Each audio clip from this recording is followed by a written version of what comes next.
Mark Anderson with the Red Wing Bridge Project, project manager. We're going to give you an update here, some exciting things moving today, and maybe we can talk about what's happening in the next few days at night, some of that night construction, where they're moving with the main tub girders. So that I'll let Mark kind of get started on a little bit of what's happening and schedule here. Okay, so the contractor's been working with the tub girders between the south abutment span 1, or Pier 1. That first span, they are completing the last of their activities today. They've got all 3 lines of tub girders done to what they call piece 5, which is the piece that hangs over from the piece over the pier into the main channel. So they've got 5 pieces on each run done. So now they're going to start shifting their focus and go back to the Wisconsin side and work on span 3. So they'll work from Pier 3 back towards Pier 2. And that should start, I believe, Thursday. They're going to start their work. Okay, yeah, and they were, the Zenith Tech's project manager was in today at our Levy Park project meeting saying that they need today and tomorrow to kind of tear down the crane and get that moved out. So we got to kind of keep access through the park so they can take that large crane over to Wisconsin to do that span 3, correct? Okay. Yep, yeah. That would be one of them. Yep. Okay. And then maybe a little bit on that. So the span 1 on the Minnesota side was done by pushing those main tub girders across. But over on the span 3, those will all be set with crane. Is that correct? Right. There's no actual launching kind of pushing. No, there won't. They'll do most of the splices on the ground, and then they'll lift everything into place. Okay. So I'm not sure that they can lift all the run from Pier 3 to Pier 2 at one time. Because that is a longer span than right. the so span they may be across the lifting tracks. and holding as they do a final splice. They call it an air splice. They'll do one up in the air. Okay. And Nancy was in the audience. We were just talking about all those bolts that are going in. So one of those connections, how many bolts are used on connecting those tub girders? It can be up to between 1,600 to 2,000 bolts. So. Okay. Do you help up there with cranking those down? No. We talked about that last time. That's quite a they have a certain specs on torquing those to the proper and keeping the bolts of course at a proper temperature and all that. They have a process for turning them or make sure they get snug tight to start with around the connection. And then they come back and do what they call a turn of the nut to make sure they get the proper torque on the bolt. Okay. And then I know a lot of talk is then we have span 1 kind of tubs in, moving over to do span 2. Or span 3, and then span 2 over the river. When that starts, that'll all be done off of barges, correct? Yes. Yep. The crane set up on the barge, and right, same thing. Several. It'll be picked and held, and bolted. Right in the air. In the air for all 3 of those runs. Mm-hmm. And as of today, they're looking at hopefully having that span 2 across the river done by mid-April. Is that kind of what you got? I believe they hope to have that done by around the first weekend in April. Okay. That's their plan as of now, I think. Okay. And that is including a lot of weekend work, so they'll be here Saturdays and Sundays working. Yeah, that's another thing we want to get out there. There's Saturdays and Sundays they're working a lot of days right now, and then now maybe talk about what's happening the next 3 nights. Yeah, for the night work, the contractor's been removing the cofferdam at Pier 2, so they've been vibrating the sheets out and taking the rings out of the water there. So it'll be going on. They're working that 24 hours, I think, until they get that done, because they need that work done prior to setting the tub girders on Pier 2. I suppose they need that because they need that room to be able to get those sheets out. They don't want a girder up above them that is restricting their crane movement to get that work done. So that makes sense. Okay.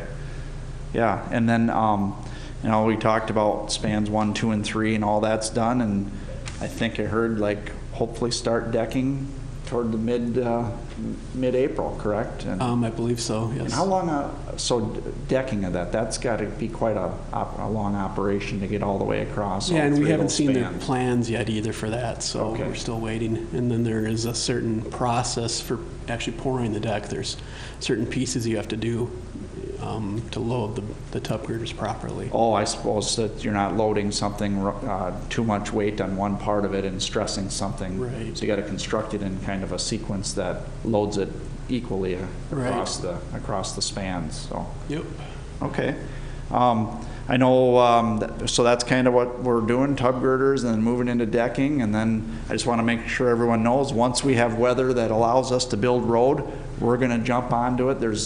We're not going to delay on that. We want to get in there on 3rd Street and Potter and the slip ramp coming down Bluff Street and get final curb and gutter in, get structures all adjusted. Get that all work done and cleaned up and get out of there. Get that open back up. I know there's businesses there that are affected by that. We got parking lots that are kind of partially cut open there and at Red Wing Shoe and at Marie's.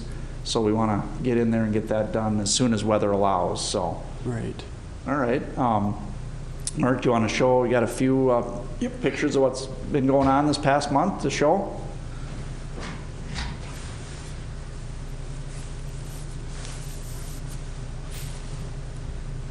I need to see what I'm looking at. Well, Mark's loading that up. Our contractor at Levy Park has been working with Zenith Tech to get in and out with Pier 1, and that's been going well, and it's a tight area down there. If you've been down to Levy Park, we've got a lot of work going on that project. Trying to get stuff done before the water that we know is going to come up. We just don't know how high, but it's going to be high, that we need to get as much work as we can before we're kind of flooded out of there. So with that, Mark, you got a few pictures here? Yep, I do. So this is a picture of one of the lines of the tub girders as they're launching it out towards Pier 1, and then they're lifting the piece that sits over the top of the pier. They're lifting that from the barge and getting that into place as well. So they pull that all together, they meet it and get the splice plates to match up, and then they start stuffing pins and bolts in there to hold it. Then they'll start doing their tensioning and torquing of the bolts. Okay. Just a picture, the crane that's sitting on the barge in the river. That's a pretty big crane. That's, I believe, a 300-ton crane, so that's one of the bigger ones I've seen. There's a picture from down below as they're bringing that piece that sits over the top of the pier into place. And that's another one of the big sections that sits on top of the pier as it's loaded onto the barge over on the Wisconsin side. Just a picture of the internal of the tub girder, the cross bracing in there for the support of the girders. And that's the cross bracing or diaphragms that are on the inside, but that'll all have its, I think we talked about that, will have its own lighting system in there, so an bridge inspector can walk through and make sure everything looks good from the inside. And right, yep, that's correct. Picture of Pier 2 as it was, as they were curing the pier cap. That is done now, and then all those forms are stripped off and getting ready to set tub girders on top of that pier. That's a picture of the access hatch that's just by the south abutment there. So that would be an inspector access hatch right there? Yep. To get inside of it? Get inside and do their inspections. That's another picture from underneath the tub by the south abutment. You can see the kind of the camber in the tub girder, and then it's just kind of a neat picture with the launching platform there too. And that launching platform is where they were those rollers that were on that they rolled across? It has a platform that rolls. Yeah, they push it out with the crane and push it towards Pier 1. Okay. Yep.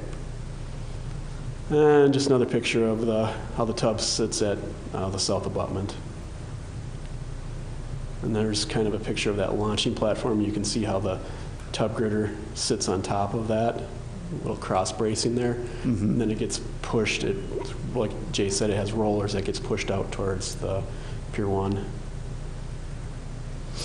And same picture. That's it. Okay, we saw some pictures of basically the work that has been done, and all 3 runs are in place, and they're, like we said, they're starting to take the crane apart and move that out so they can get it on the Wisconsin side. So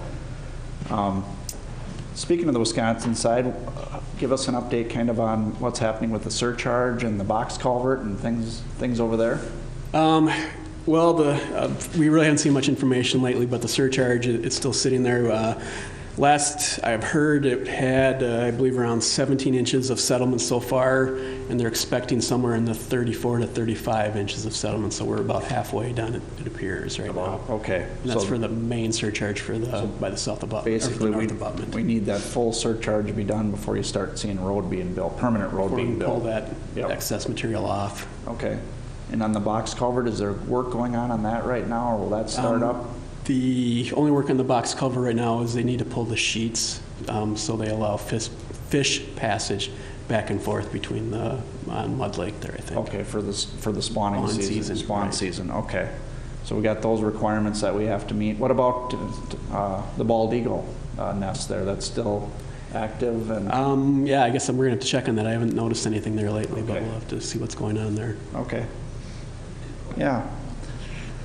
All right, well, how about, we got a few in the audience here. Any questions that talk about that you've seen? I mean, they've been working a lot of hours, and like you said, it's going to be night work here for 3 days in a row, 3 nights in a row to get that sheeting out on Pier 2 on the Wisconsin side. Is that a real noisy operation? You'll hear the vibrating a little bit? It can be. It can yeah, be. It doesn't sound like they're getting a lot done every night or every day. It's about a couple sheets per shift. So Okay. hopefully, because they have to pull it out and scrape it and then let it sit for a couple of days for the invasive species That's right. They really have die to off. clean. They have to clean them and get them scraped before they haul them to make sure that they're not transporting anything from that Mississippi River over to the next project somewhere else. That get whatever's on there for species off of the sheeting. I think that's what I had for the update, and we're excited because this is the kind of the project controlling is getting these main spans, these 3 that we've talked about. We got 1 done, 2 left to do. Left to do, right. The 2 that are left are both bigger than the first one we Right, did. and the one is over the river, so One's over that's the a river. concern to get it done before the river opens up. Before we have shipping needs open up, and our contractors working closely with the Army Corps to kind of get those dates figured out and make sure we can get And the river industry too. in the river industry so we can get that work done. So with that, we'll be back here next month, and we'll see where we're at that point. So thank you.